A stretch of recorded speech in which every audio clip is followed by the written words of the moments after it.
Natural selection is often considered the very engine of evolution. Are adaptive traits due to external ecological variables that shape an organism's genetic information?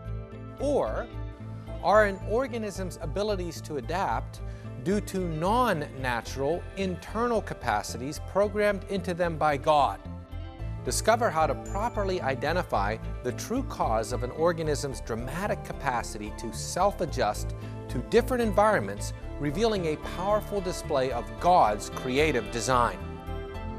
Coming up on today's edition of Origins, Darwin's Sacred Imposter, Part 1, with Dr. Randy Guliuzza.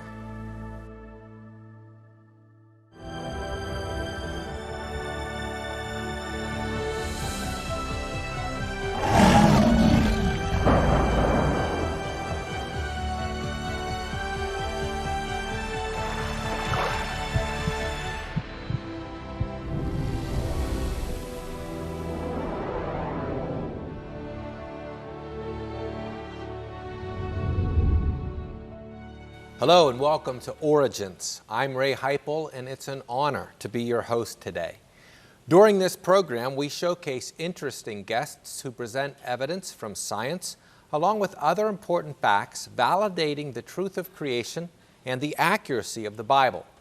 Today's guest, Dr. Randy Guliuzza, has undergraduate degrees in engineering and theology. He has earned an MD and also a Master of Public Health from Harvard University.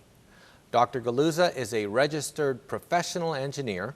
In 2008, he retired as Lieutenant Colonel from the U.S. Air Force. Now he's the president of the Institute for Creation Research in Dallas, Texas. Welcome to the program, Dr. Guliuzza. Thank you so much, Ray. We're so glad you can be back. We are going to start a new two-part series on this show called Darwin's Sacred Imposter. What are we going to talk about? We're going to talk about how Darwin fundamentally changed the way people understand biology and look at creatures. So what did he do? How come people see biology different today after Darwin than they did before Darwin? I mean, he made some major changes. Everybody recognizes that. That's why he has statues all over the place. And unless we understand exactly what he changed and why he did it, we can never really push back and argue against it authoritatively and rationally. And so this is the main thing. Darwin designed what is a fundamentally anti-designer framework to interpret biological observations, because what was hanging over the mind of so many biologists before Darwin was, why do creatures look like they were designed if there wasn't a designer? And there was really some undertones that have nothing to do with science, why people didn't want to recognize a designer. You know those as from a theological perspective. But how do you get past the fact that creatures really look designed? He personifies nature to act as a substitute agent in lieu of God, and he personifies it by projecting onto nature the ability to select for or select against creatures or to favor other creatures along those lines. Scientists often would talk about the creator, whether he was the god of deism who just wound up the clock and now it's running on its own, but still there was regular recourse in the scientific community. Well, of course, there was a creator. Darwin changed all that. Exactly. And we as creationists haven't really understood exactly what he did, and therefore we really haven't been responding in the right way. Our traditional approach is to basically concede Darwin's framework. Oh, Darwin was right that nature's selecting for or against creatures and that there's survival of the fittest and those kinds of things. But to say that even though he's right on all that stuff, it really isn't enough to explain the design in creatures. And as we can see on the screen there, we've been arguing that it's inconsistent or insufficient or incomplete or maybe even inaccurate. But what we really should not have done right from the beginning is to concede that this whole framework that Darwin invented, this framework of selectionism, it's really a worldview, was right from the beginning. Sounds like what you're saying is the problem is we're picking away at the details, but it's the foundation that really we need to remove. Exactly, and so we're going to dig in today about what is that foundation and what really Darwin did and why we need a fresh break from Darwin's framework altogether, and so that we don't treat all of his metaphorical elements, and he came up with a lot of metaphors, as if they were real explanations.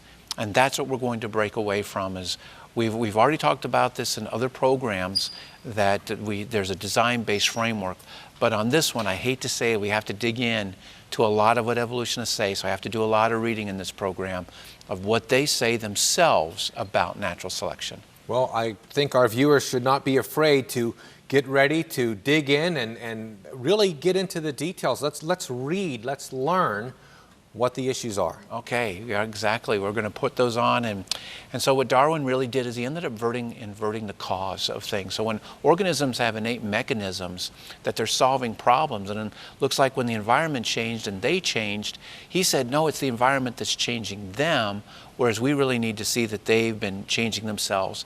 But the biggest one is number 2 there. He personified nature. He projects onto nature intelligence and volition.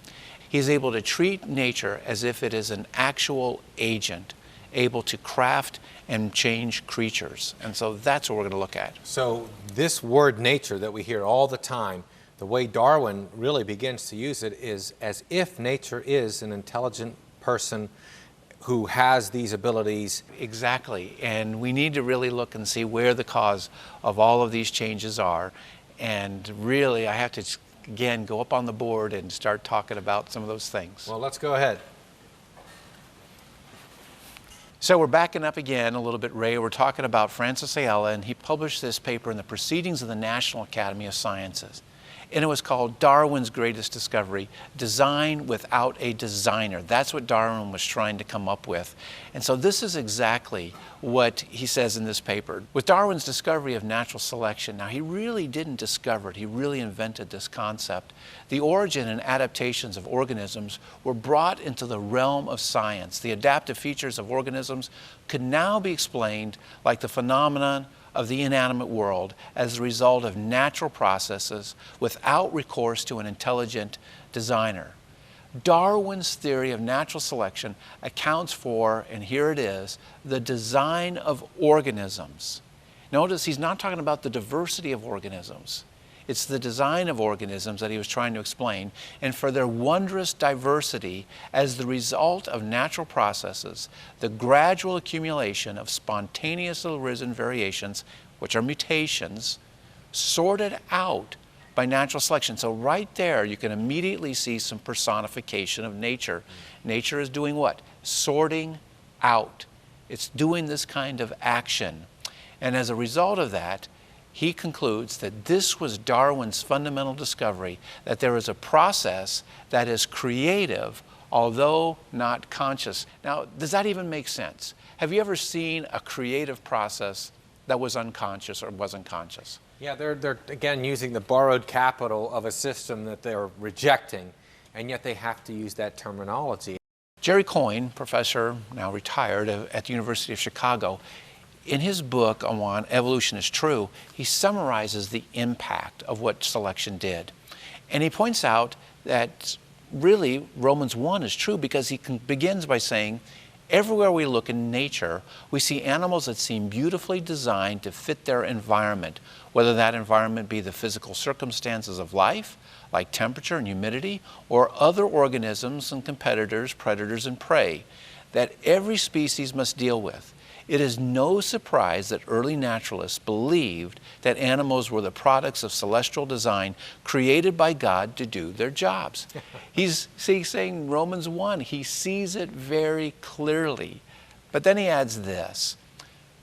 Darwin dispelled this notion in The Origin in a single chapter. He completely replaced centuries of certainty about divine design with the notion of a mindless, materialistic process, not evolution, but natural selection, that could accomplish the same result. It is hard to overestimate the effect that this insight had not only on biology, but on people's worldview, and that's an important one. And many people haven't even overcome it, is what he's going to say. He's pointing out that it was this idea that a mindless process could be creative, and this is where Darwin was going. What he's really doing is he's really appropriating the innate ability for organisms to solve problems, but he's attributing the cause to nature. And so when an organism solved a problem and it moved into a niche, he said nature selected for it. Nature favored it. And every time he adds those words, those verbs, he is personifying nature. He's taking away credit from what the Lord built into the creatures, and he is giving that to nature. It's almost like a word game. You know, nature becomes a word to not say the word God and to not use the concept God, but then you plug in all the same things. Nature is selecting, nature is favoring, nature is enabling, and they're just playing a game. There is, and it's a very important, it's a very subtle, it's a very clever, it's a very crafty game on why he's doing this, but this is what we find in textbooks. And this is a picture from just a basic high school biology textbook, but they explained what Darwin did. Darwin not only demonstrated that evolution has occurred, but also proposed its principal mechanism, natural selection. The key factor in natural selection is what? The environment. The environment. The environment now, look at these personifications. It presents challenges that individuals with particular traits can better overcome. Now look here. It's the organism with the traits that overcome it. Thus, the environment selects which organism will survive and reproduce. So they see that it's the organism that has the trait that does it, but suddenly it's the environment that selects. So now the environment's presenting, the environment is selecting for. They're building up this entire personification of nature. And another source points out that this is an externalistic worldview and that underlies all of biology. And what is it? The unifying theme for much of modern biology is based on Charles Darwin's theory of evolution, the process of natural selection by which, here it comes, nature selects the fittest, best adapted organisms to reproduce, multiply, and survive. You know what? It's organisms that have the ability to solve those problems. It's the organisms that have the traits, and they suddenly switch causality to nature selecting, nature favoring. What we should be really looking at is the abilities within organisms to solve these problems, and we should never even jump to this personification of nature where we say that it can select or favor. The kids are being taught evolution is a fact. It's demonstrated, it's been proven, and yet at the same time they use the language, well, it's the theory of evolution. And I don't know about you, but that bothers me too. Do you see some kind of a similar process being used here in word games? It is. There is a word game, and the biggest word game is his subtle sleight of hand where he says this organism solved the problem, it moved into the niche, but then it was suddenly selected for. It's like having engineers solve a problem, and so we come up with 3 or 4 potential solutions to the problem. One of them solves the problem, and you say, oh, the problem selected that solution. Nobody would ever say such a silly thing, but in biology, that's how they think. And it's almost like the same kind. Another analogy would be throwing up, random things in the air and saying that whatever one you choose has selected itself or something. And to say that a random process can select, even that itself is sort of a non sequitur. That doesn't follow. It doesn't follow. It doesn't follow at all. And so biologists in many ways tolerate this covert mysticism in their answer about creatures' abilities because they want to avoid any recognition of purpose, or what philosophers call teleology, that things operate for a purpose. And that has been recognized by Michael Hodge, who is an historian of science, who points out that even today, the newer 20th century explications of natural selection have not displaced the older figurative and rhetorical life of the term so evident in Darwin's writings. Where do we see that? Well, we see it in this man, Richard Dawkins, when he talks about selfish genes. Michael Hodge goes on to say, rather, that life continues to be extended in the novel invocations of selfishness of DNA, or the tinkering achieved in adaptive evolution of other people. So Darwin projected this ability onto nature. He actually personifies nature by projecting onto it this ability to select or to think or to have volition. And now we have Richard Dawkins who personify things like DNA by calling it selfish, or in ways that people could act. And then Hodge wraps up this whole idea where we put these, what he calls these invocations onto nature of these abilities which it really doesn't have. And he says that basically the conclusion must be that scientific supporters, he doesn't say religious supporters, is that scientific supporters of natural selection have not seen this semantic and even ideological promiscuity as a ground for abandoning the term basically altogether. And that has been a problem since Darwin introduced the term for selection right from the beginning.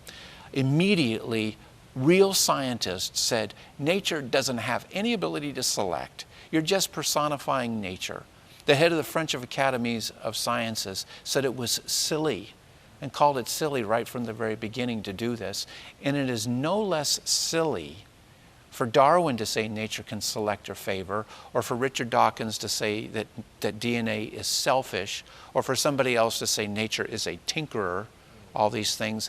These are all personifications to get past God's agency and give another type of agency right to nature. They want to take away the fact that God is a purposive and deliberate being, and they want to get that effect, but they want to attribute it to a process that by definition is random, is non-intelligent, is non-purposive. And you know, when you say it that way, natural selection, you really should think of random chosenness or random preciseness, and then you see, wow, that's really, I'm really saying nothing.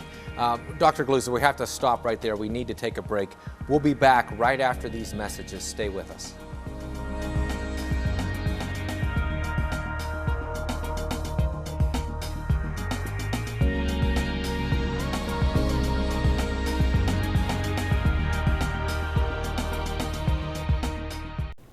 We hope you're enjoying Origins TV. It all started at Cornerstone Television in Pittsburgh, Pennsylvania.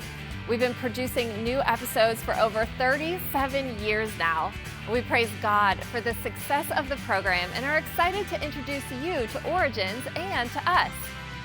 If you're interested in watching more episodes of Origins, you can find them on our YouTube page. Simply go to YouTube and search Cornerstone Television Network. Click the like and subscribe buttons, then you'll find the best episodes of Origins in our playlist. You can also visit our website at ctvn.org/origins. One more way you can stay connected with us is to subscribe to our free monthly Hope Today newsletter, which you can do from our website. And if you have any questions, call us here at Cornerstone Television at 888-665-4483. We'd love to connect with you. Thank you for watching.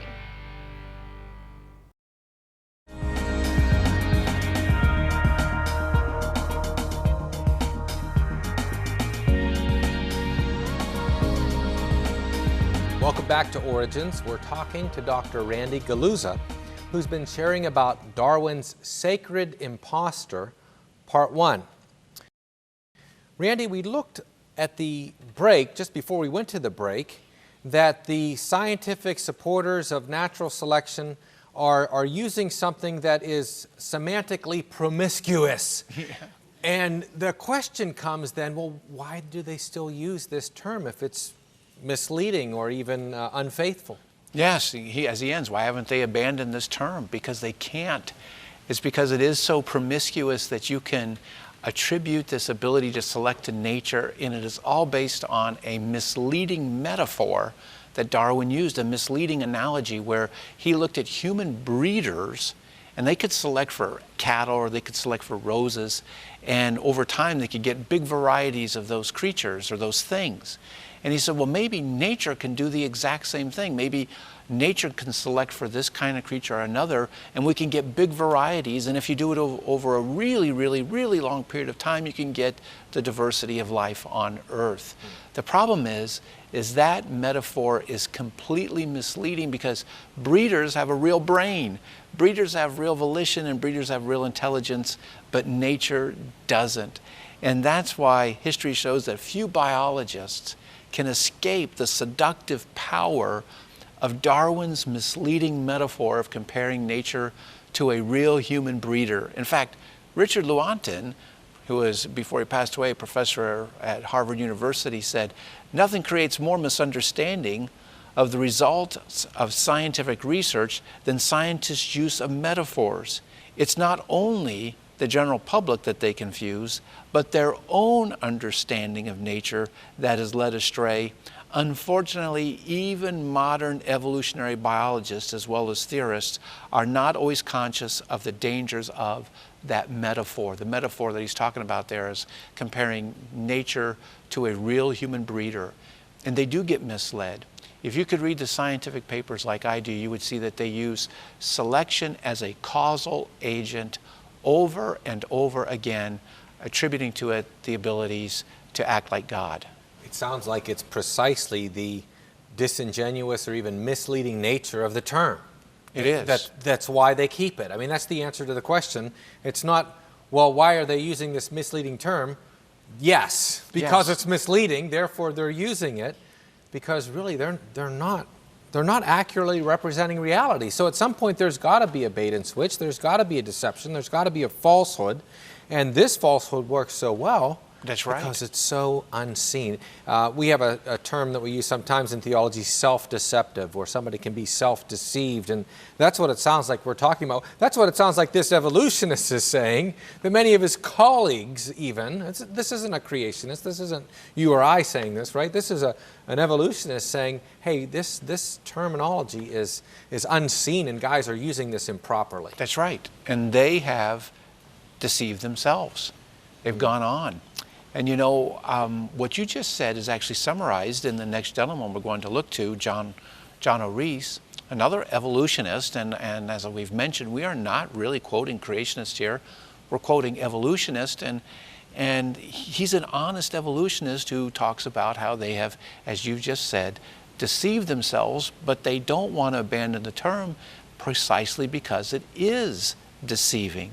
And he says, and I quote him here, I argue that we have never been able to overcome the major weakness of the metaphor of natural selection, the one that led Wallace, and Wallace is attributed as one of the co-inventors of the concept of natural selection, Alfred Russel Wallace, with Charles Darwin. But even he saw, well, maybe this term is way too misleading, and that's the context of what Rees is talking about here. He says, the one that led Wallace to object so strongly to its use.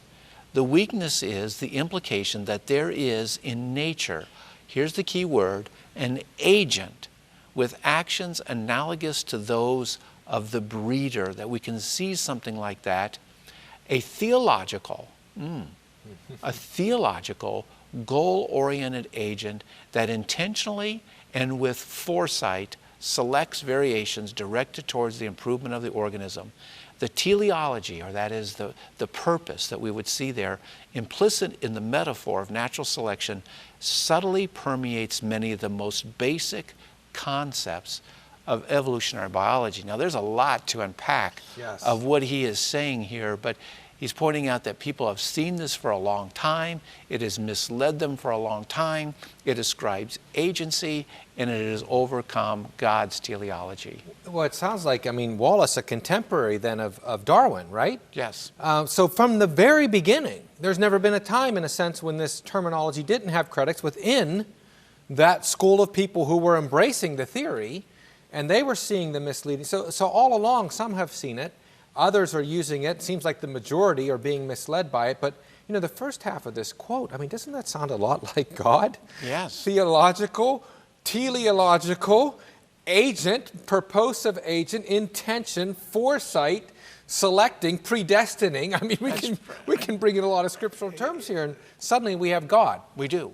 We have a substitute God, and that's why this show is basically called Darwin's Sacred Imposter right here. And unless we, as creationists, know what Darwin did, know how he changed it, it was really this personification of nature. As it says here, he changes the view of organisms from internal to external, so he's looking at the environment, and then he personifies the environment with a type of agency that can act in the place of God. And that's why we're basically talking about, in part one here, Darwin's Sacred Imposter.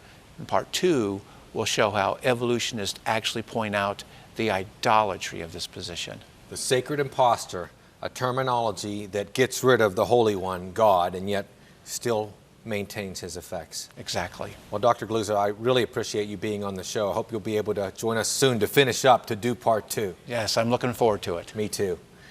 For centuries, scientists in every field recognized the inherent observable design in all living things. This recognition led to the regular admission that God was the ultimate designer. However, all of this changed with Charles Darwin, who in his concept of natural selection incongruously personified nature so that he could affirm the presence of design while denying the reality of a designer. Today's program exposed that incongruity and once again acknowledged the necessary presence of an ultimate designer for every single instance of design. It just goes to show you once again that we know what the Bible says is true, and the proof is all around you. If you enjoyed Origins, we sure hope that you could help us to keep this creation television program on the air. Your support, both prayerfully and financially, will make a big impact. So join with us and let's work together to reveal how awesome our Creator really and truly is. And we'll see you next time.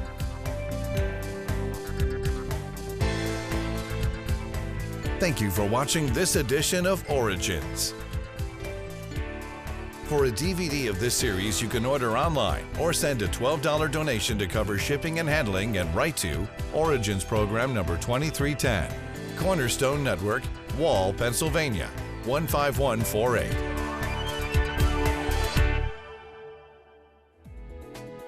This presentation was made possible by the faithful prayers and financial support of you, our Cornerstone family.